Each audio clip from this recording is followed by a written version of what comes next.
को जब शबे बरात आती है, शबे कदर आती है, हज वाली रात आती है, ईदैन वाली रातें आती हैं, वो परवरदिगार आसमान दुनिया पे नज़ूल जलाल फरमा रब्बिल आलमीन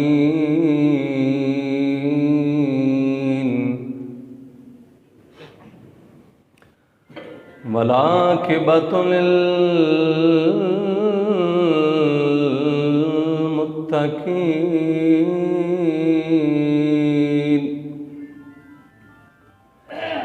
वस्सलातु वस्सलामु अला अशरफिल अंबिया'i वल मुरसलीन व अला आलिहि व सहबिहि अजमाइन। अम्मा बाद फ़अऊज़ु बिल्लाहि मिनश शैतानिर रजीम। बिस्मिल्लाहिर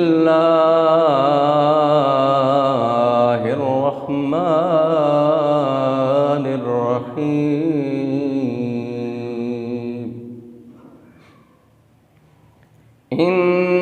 इन्नल्लाहा युहिब्बुत तव्वाबीन व युहिब्बुल मुतत्ताहिरीन। सदक़ल्लाहु मौलानल अज़ीम व सदक़ रसूलुहुन नबियुल करीमुल अमीन। इन्नल्लाहा व मलाइकतहु युसल्लूना अलन नबी या अय्युहल्लज़ीना आमनू सल्लु अलैहि व सल्लिमू तस्लीमा। अल्लाहुम्मा सल्लि अला मुहम्मदिन व अला आलि मुहम्मदिन बिअदद कुल्लि ज़र्रतिन मिअतु अल्फ़ि अल्फ़ि मर्रा। दुरूद पाक पढ़िए। सल्लल्लाहु अलैका या रसूलल्लाह वसल्लम अलैका या।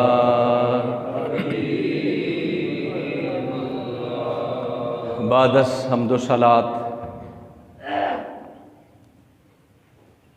जमी हाज़रीन व सामईन गिरामी कद्र,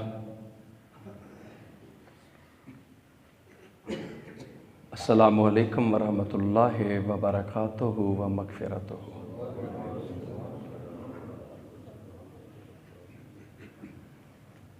चौदह 1442वें हिजरी साल का माह शाबान अल मुअज़्ज़म है।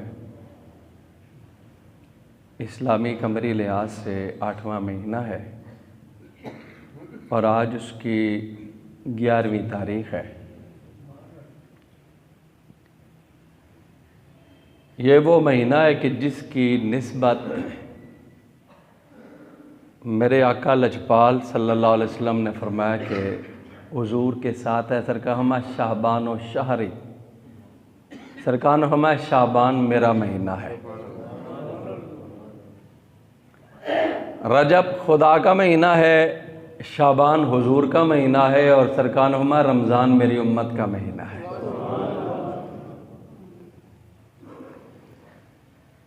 ये उन दो शान वाली महीनों के बीच में है कि जिस महीने में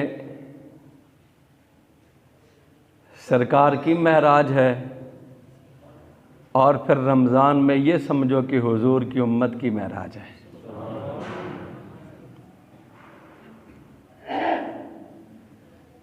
वैसे अगर देखा जाए तो इस महीने की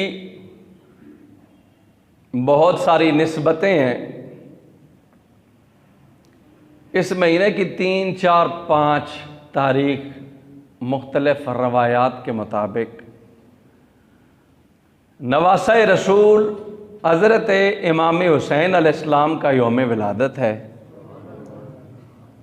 और मौला अली हैदर करार के दूसरे फर्जंद जनाब गाजी अब्बास रदी अल्लाह ताला अन्हु उनका यौम विलादत भी है। फिर इसी महीने में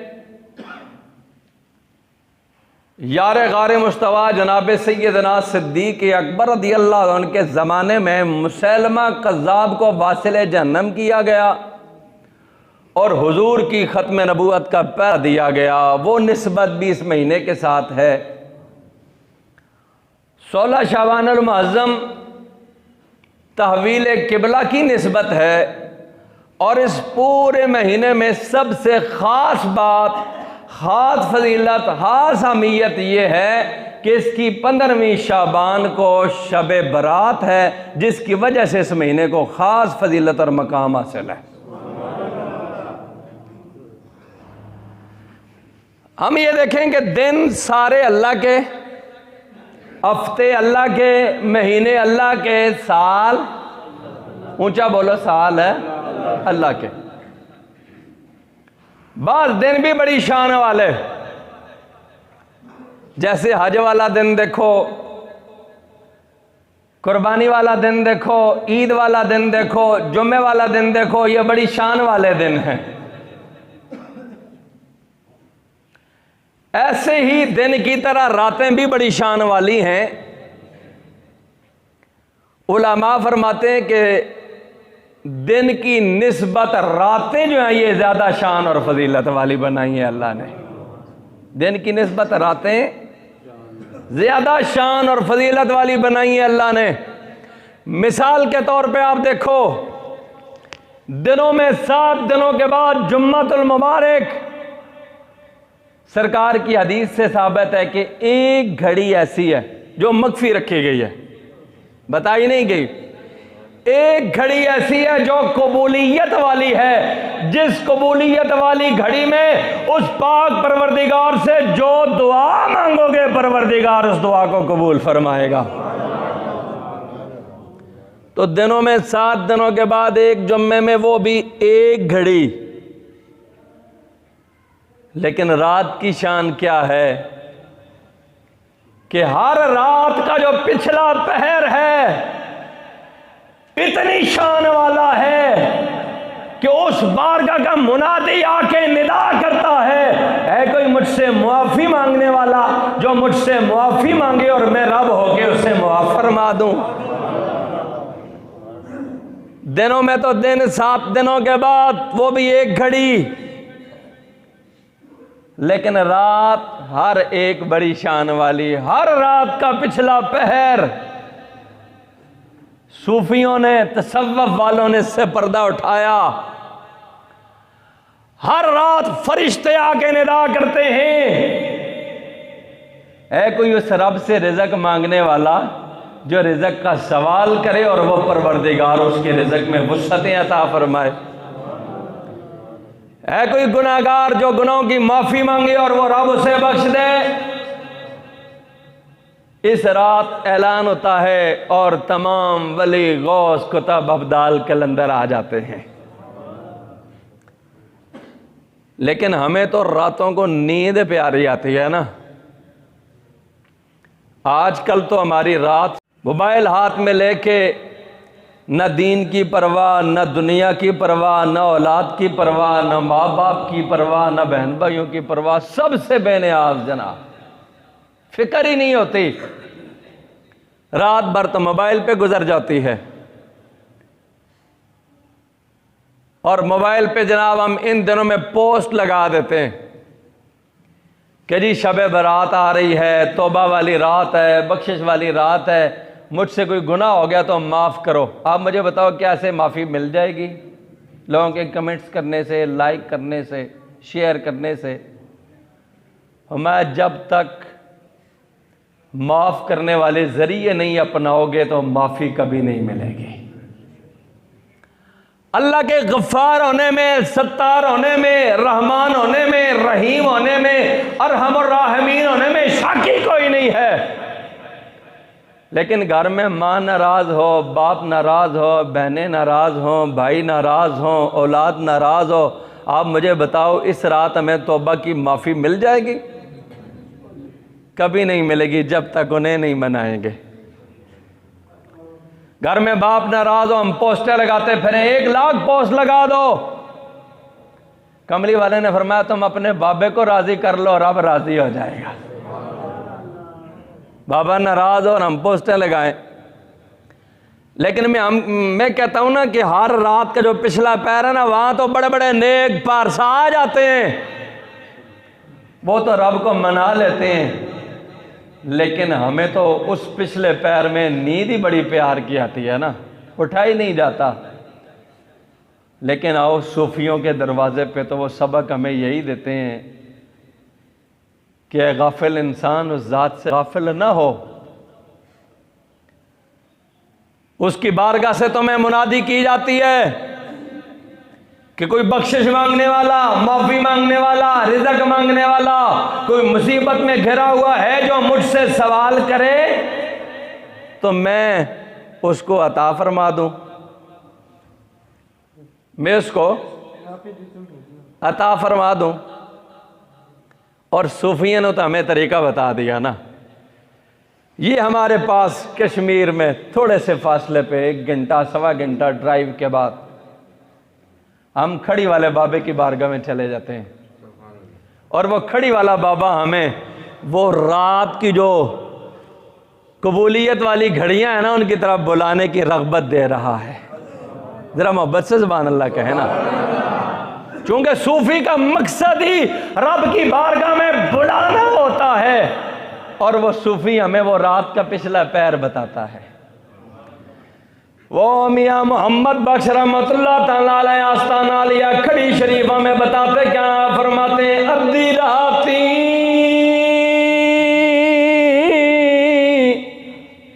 रहमत रब दी करे बुलंद आवाज़ा,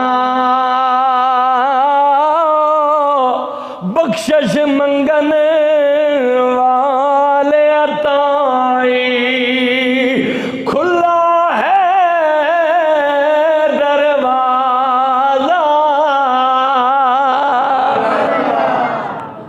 कहते हैं दिनों में तो 7 दिनों के बाद कबूलियत वाली घड़ी आती है ना, लेकिन हर रात पिछले पैर मुनादी करने वाला फरिश्तों के जरिए परवरदिगार ऐलान करता है, आ जाओ मेरी बारगाह में, बुए खुले हैं। ये किसी हुकूमत की स्टेट के बुए नहीं जो 5 बजे के बाद बंद हो जाए, ये उस परवरदिगार के दरवाजे हैं जो कभी बंद ही नहीं होते। आओ उस बारगाह में खुले बुए हैं और उसकी रहमत के खजाने लुटाए जा रहे हैं। लेकिन लोगों में बात करता हूँ, हर रात का पिछला पैर बड़ी शान वाला है। उस रात फरिश्ते मुनादी की सूरत में निदा करते हैं। लेकिन लोगों जब शबे बरात आती है, शबे कदर आती है, हज वाली रात आती है, ईदैन वाली रातें आती हैं, वो परवरदिगार आसमाने दुनिया पे नज़ूल इजलाल फरमा के कहता है कोई मुझसे मुआफी मांगने वाला जो माफी मांगे और मेरा भोगे उसे माफ कर दूं।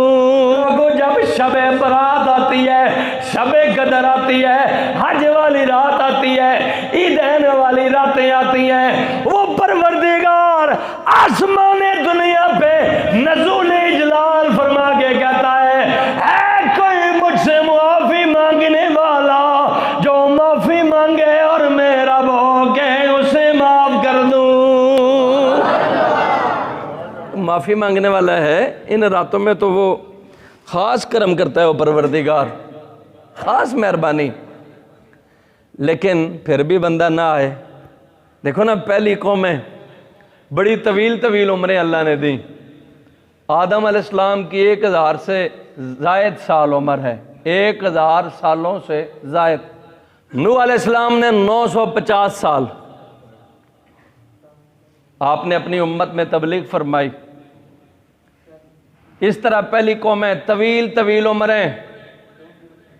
खुद कई बनी इसराइल के हालात व वाक़यात जो सरकार ने बयान फरमाए, लोगों की 3-3, 4-4 साल की इबादतें, और हुजूर की उम्मत की तो औसत उम्र हमारे पाकिस्तान की 45 साल है और इस्लामी तौर पे जो औसत उम्र है वो 60 साल है।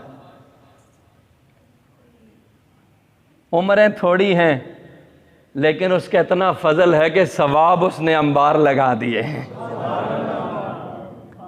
अमल थोड़ा सा करते हैं, सवाब उन कौमों की निस्बत वो ज्यादा अता फरमाता है। कुरान खोल के हरफ एक पढ़ते हैं, नेकियां 10 अता फरमाता है।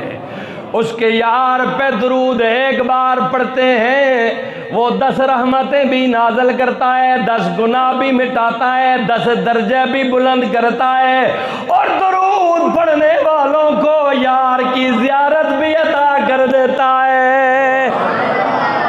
उम्रें थोड़ी हैं लेकिन उसके एहसान और फजल बड़े हैं, मेहरबानियां बड़ी हैं, फजल बड़े हैं।